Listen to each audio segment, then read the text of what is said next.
So I think you have the basic app running now, which is the survey app we created in the last video. So I've done a little bit of styling here, like added a font color, changed the background of the button. If you want to see how I did all these changes, you can go to the content main XML in GitHub and check out the code. So it's pretty straightforward. Like in the text view, I've added a text color attribute, and in the button I've added a background. So that's for the form that we had. Now let's come to the database side.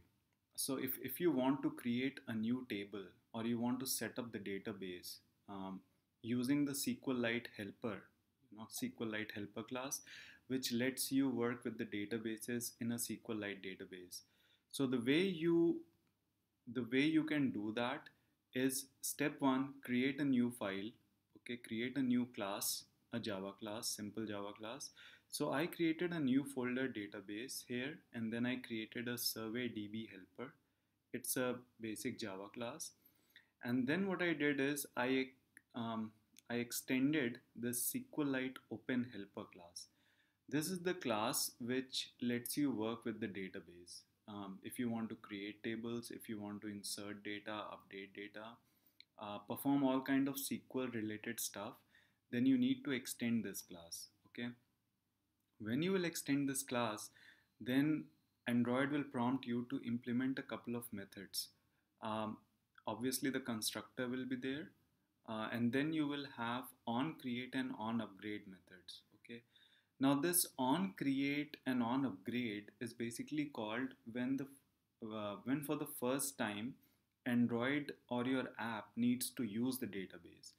So all this class basically comes into picture when your app needs to interact with the database. Okay, so that's a good thing to have.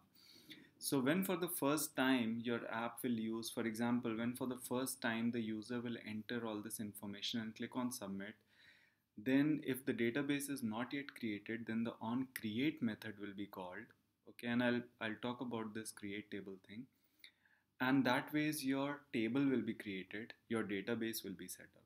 Okay, so first step I mentioned, create a new class, extend the SQLite open helper class. Okay, then add a couple of fields here like the DB name and DB version. Now DB name is a static field which I've added, which is basically name of the database table where we'll store the, um, or rather the name of the database, sorry, where your tables will be kept. Okay, so survey, or better let's call it survey DB. Okay, so survey DB is the database.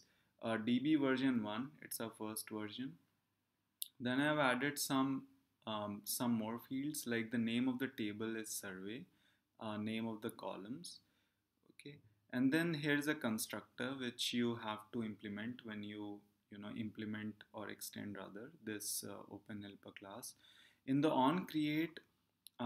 So when you're working with SQLite database, it's similar to any SQL database. So you are using SQL queries.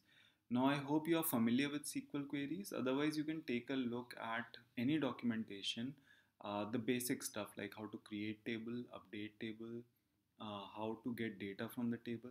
So here, or you can just look at this code and you will understand. So here you will be creating a new table survey. Okay, so I have written the code. So create table survey. This can be not be hard coded rather. So let's add this and let's say survey table. Okay, so this is the same which we defined earlier. And then you specify the columns, ID being the primary key. Then you have a name, email, and age. Okay, so in Android, rather in SQLite database, you can define integer data type, a text data type. You can also define, I've made a list of variables. So integer, text, real, numeric, and blob. So you can find the details in my blog post. The link I'll provide below this video. So once you have this setup, the basic setup, then we'll see how this comes into action basically. So for now, as a basic step, go ahead and create a class extend this and add these methods. Okay, you can refer to this code, it will be in GitHub, the link will be there, and then we'll move on to the next step. Okay.